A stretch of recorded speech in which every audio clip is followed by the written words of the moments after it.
우리가 살아가면서 이것만은 확실하다, 분명하다 라고 할 수 있는 것이 과연 얼마나 될까? 어떤 것이라도 이게 진짜 맞다, 100% 확신한다 라고 할 수 있다면 거기에 아낌없이 투자를 할 수 있지 않겠는가 라고 생각합니다. 우리가 결혼을 할 때도 그러하고 직장을 구할 때도 그러하고 사업을 하거나 투자를 할 때도 이거 진짜 확실하다, 100%다 라고 할 수 있다면 그 일을 선택하는 일에 주저함이 없을 것입니다. 그러나 사실 쉽지 않죠. 이게 진짜일까? 항상 의문점이 있고 확신에 대한 100%의 마음을 갖기가 참 쉽지가 않습니다. 평생을 살면서 그 같은 것을 과연 얼마나 경험하게 될까라는 생각을 해봅니다. 믿음 생활에 있어서도 확신은 아주 중요합니다. 내가 믿고 내가 가는 이 길이 분명하다, 확실하다 라고 할 때에 우리의 인생을 아낌없이 투자할 수 있기 때문이죠. 바울은 한때 예수가 메시아가 아니라고 확신했었습니다. 확신했기 때문에 예수 믿는 사람을 죽이는 것도 주저하지 않을 정도였습니다. 그만큼 확실하다고 생각했는데 그 확신이 잘못된 것이었죠. 분명히 예수는 메시아가 아니라고 생각했는데 예수가 메시아였던 겁니다. 그래서 그는 예수 믿는 사람을 죽이기 위해 인생을 걸었다가 예수님을 전하는 일에 인생을 거는 사람으로 바뀌게 됩니다. 여기서 우리가 한 가지 생각해 볼 수 있겠죠. 만약 바울이 예수가 메시아가 아니라는 것을 확신했다가 이제는 예수가 메시아라고 하는 것을 확신했다면 그 확신도 흔들릴 수 있지 않겠나. 예수가 메시아 아니라는 것을 100% 믿었던 것도 확신이었는데 예수가 메시아라는 것을 믿는 그 확신도 행여 흔들 수 있는 것 아닌가 라는 생각을 해볼 수 있지 않겠습니까?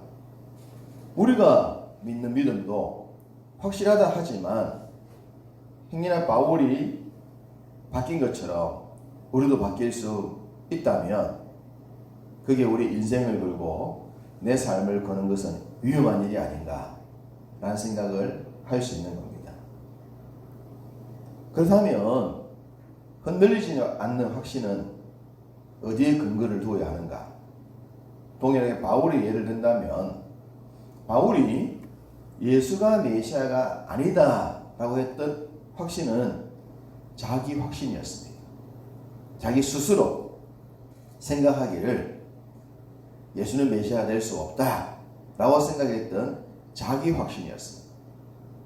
그에 반해 예수가 메시아다 라고 확신은 하나님이 알려주신 계시였습니다.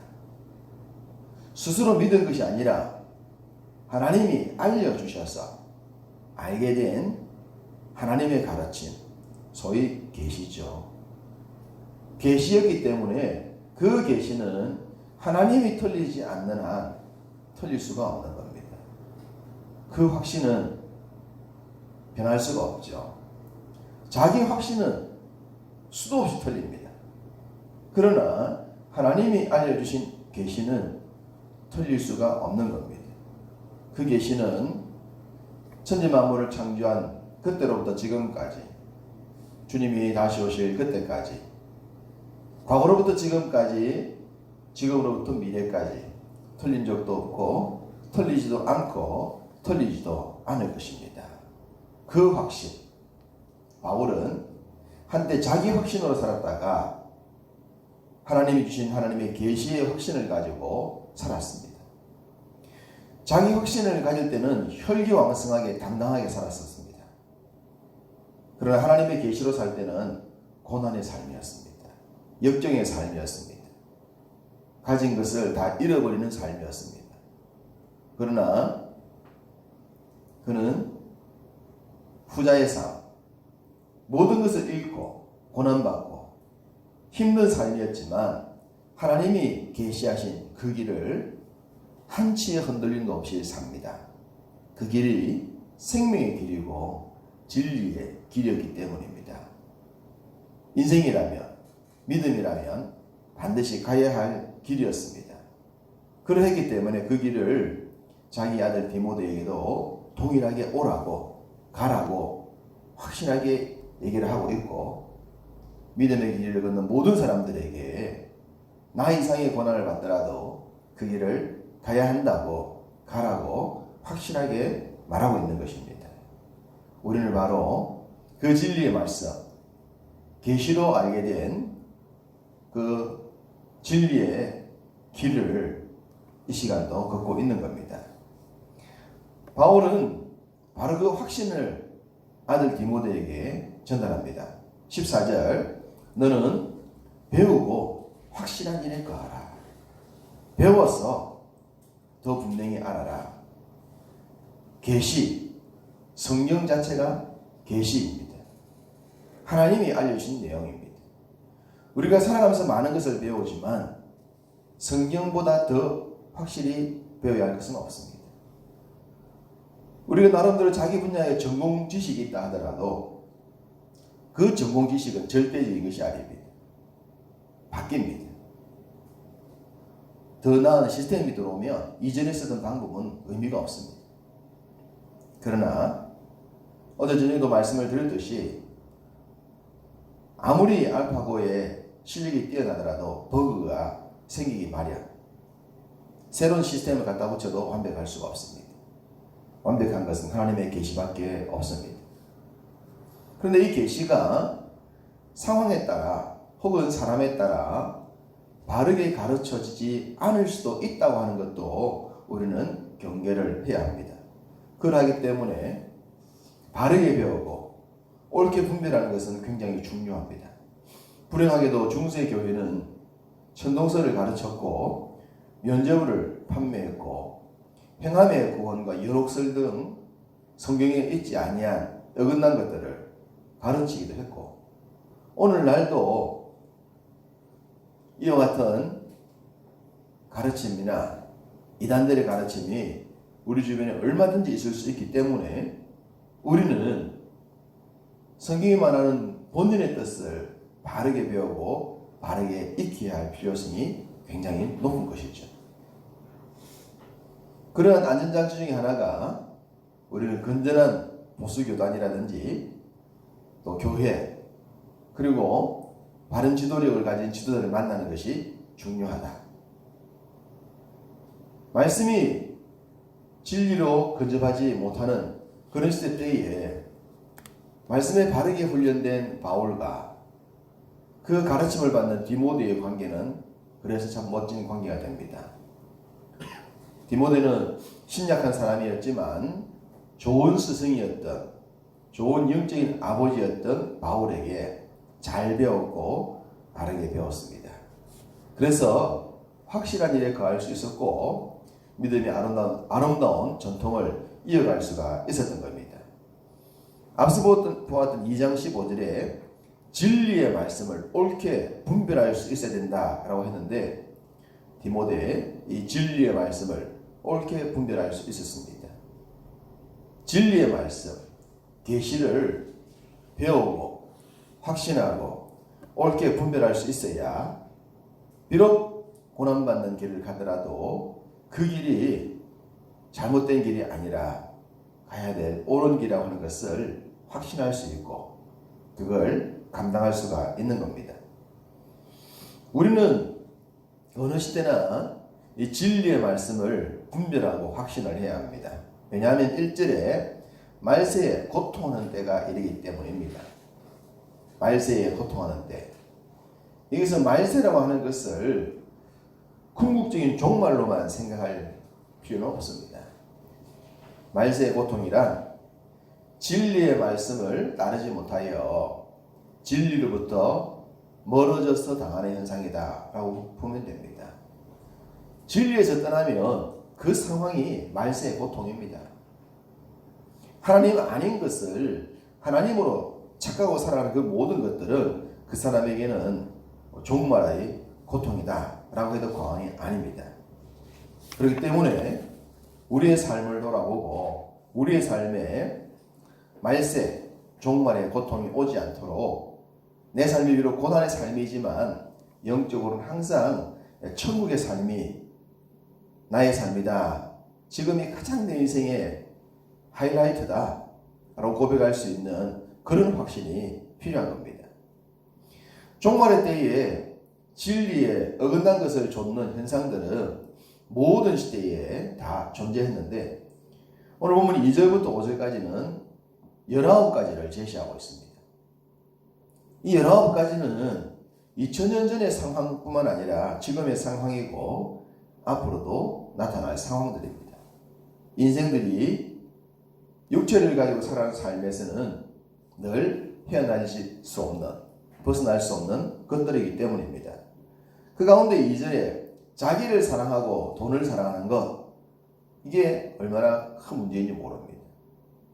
자기를 사랑해야 하는 건 맞습니다만 하나님보다 더하고 하나님 아닌 것을 대신하는 자기나 재물은 결국 종말의 때, 말세의 때의 현상인 것입니다.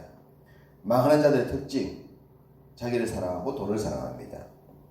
야고보서 5장 3절에 너희 금과 은이 녹이 쓸었으니 이 녹이 너희에게 증거가 되며 불같이 너희 살을 먹으리라. 너희가 말세에 재물을 쌓아두다 라고 말하고 있습니다.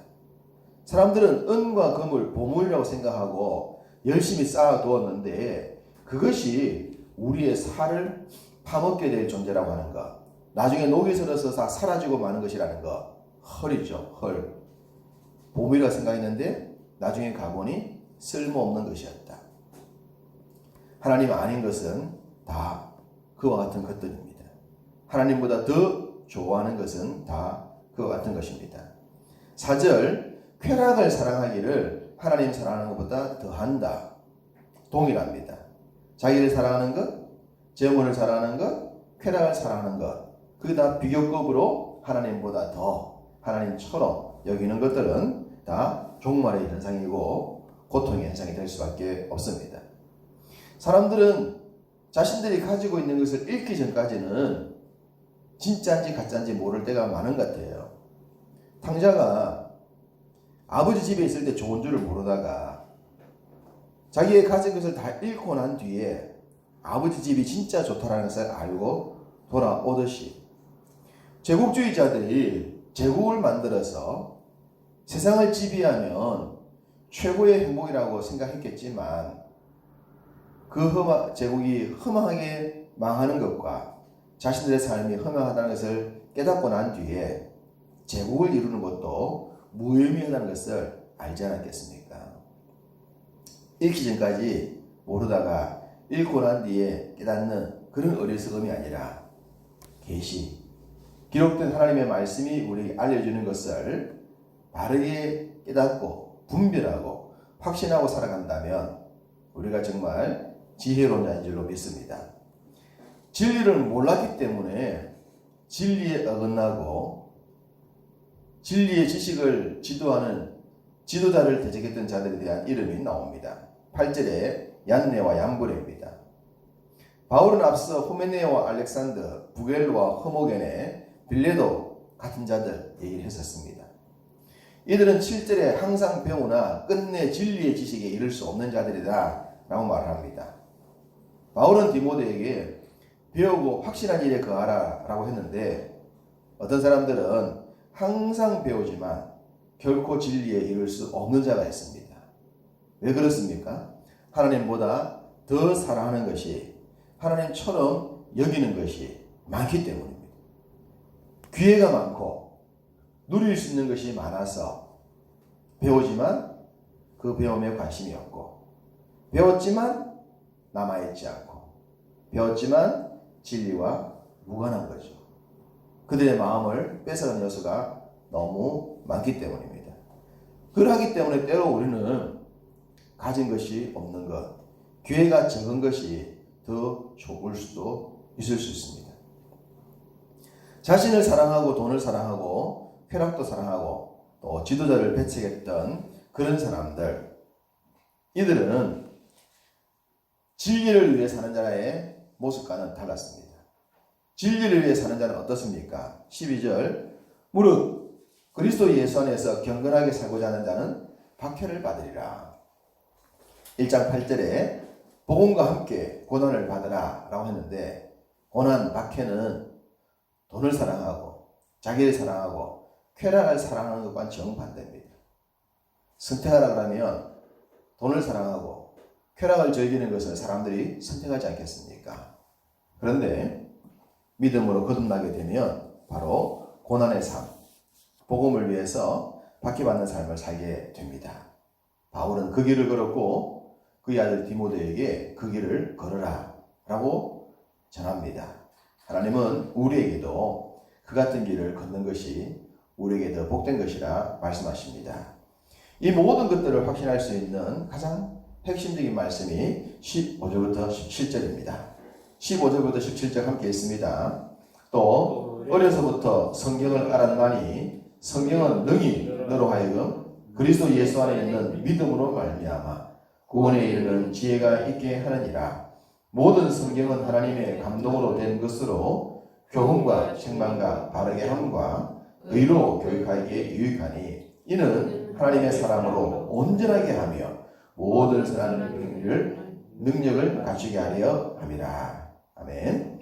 이 말씀에 적합한 자, 이 말씀을 믿고 사는 자, 그가 진정 주님 마음에 합한 자일 줄 믿습니다. 오늘도 이 말씀에 적합한 복된 삶을 살아가시기를 주님의 이름으로 축복합니다.